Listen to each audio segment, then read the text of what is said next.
नमस्कार.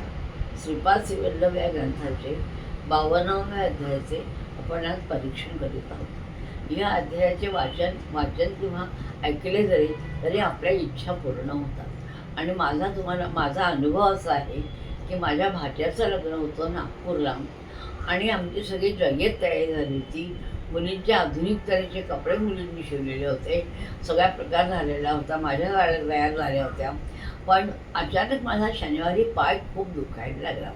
औषधं झाले, तेल लावून झाले, कशाने पाय थांबेना. शेवटी आम्ही आणि मुलींनी मिळून 52व्या अध्यायाचे पारायण केलो आणि श्रीपाद श्रीवल्लभांना साकड घातली की मला या लग्नाला जावायचंच आहे, कारण हे लग्न हे अतिशय महत्त्वाचं आहे. तर माझ्या आईवडील गेल्यानंतर माझ्या भावाच्या मुलाचे हे पहिलंच लग्न होतं, तर मला जाणं भाग होतं. त्यामुळे आम्ही हे साकड घातली देवाला. आणि सकाळी आश्चर्य म्हणजे की रविवारी सकाळी माझा पाय बरा झाला आणि आम्ही पूर्ण तयारी केली आणि सोमवारी आम्ही समृद्धी मार्गाने नागपूरला गेलो. लग्न खूप छान झालं आणि आम्ही पण सगळ्या लग्नामध्ये मजा केली.